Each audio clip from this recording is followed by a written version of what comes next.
Within a week, I was a soldier. What a first week I had. I had never realised that there were so many adjectives to go before the word idiot, and apparently I was all of them. My first dressing down was when Taff, that's me, Scouse and Geordie were filling our palliasses. A palliasse is an excuse for an empty mattress. Anyway, we were filling them with straw when we grabbed Scotty and put him in his own palliasse. We were told we might have got away with it if we hadn't sewn it up. Scotty and I became firm friends during the training period. We remained at Oswestry for 2 weeks.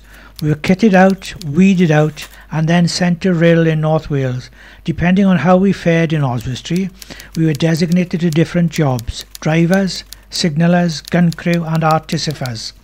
I was to be a signaller, so when I wasn't doing drill, on guard duty, cleaning toilets, cleaning something for an officer, peeling potatoes, doing press-ups, explaining myself to anyone from a Lance Bombardier to the Queen, blancoing my belt and gaiters, cleaning brasses or pressing my uniform, I was learning voice procedure, how to call down a target on an enemy position, and how to lay line. Yep, lay line. In the olden days of 1953, temporary landlines were a method of communication in the army. A metal box with a crank handle outside and a telephone inside was left at point A, 2 wires attached to it, then a drum of cable was rolled out. Run, don't bloody walk, to a forward position. The result being that the gun crew were able to keep in touch with the command post, who in turn kept in touch with the OP, observation post, via radio. My boast at the time was that I could repair a broken cable with a mean semi-permanent bound-in joint. No, you can't smoke it, and I could do that better than most. A great trick at the time was to watch as one of the lads was connecting the cable to the terminal. Then, just as he was tightening the terminal down on the cable, crank the handle.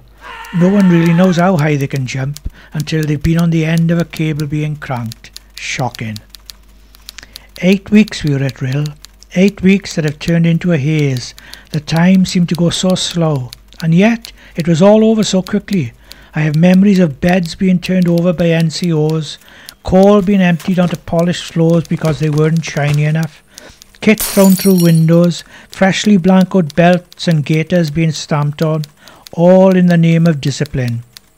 There was the odd moment of idleness when I could sit on my bunk, head in hands, wondering if Dad was right and I should have stayed at home. But then a friendly thump on the back, coupled with, "All right, Taff," and I knew that I had done the right thing. Then suddenly our 8 weeks of training was up, and we were spending every minute of our spare time bulling up our boots, pressing uniforms, blancoing gaiters, polishing brasses, all ready for our pass-out parade. Great, we were now old soldiers, making jokes and laughing at the new recruits. "Get some in," we'd shout. Well, we had 2 months of service under our belts, and we were about to go on our first leave. But first, our postings. "Right, who fancies volunteering for the Artillery Airborne?" bellowed the RSM. At which my eyes lit up. Airborne? Red beret? Wings? Wow! Excuse me, sir, what do I have to do? "Don't ask silly bloody questions, lad. You got to jump out of a plane, that's all." I have deleted the expletive just in case there is a gentler soul than myself listening. Newsflash. Alan, our youngest child, and Rachel, his wife, have just had a baby boy. It was in the early hours of this morning, 21st of July 2006. His weight is £8 13 ounces. That's the baby, not Alan. And he's almost 6 feet tall already, still with a baby. The other grandchild we have is Kieran. He's 30 years old and was about £8 13 ounces when he was born. Kieran's mother is Gaina, our firstborn, and the baby's name is Dylan Marcus. End of newsflash. Okay, back to my story. That's what I'd call it. My story to history, or his story.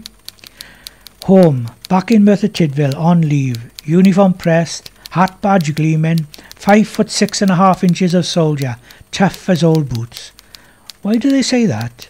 Don't old boots fall apart and smell?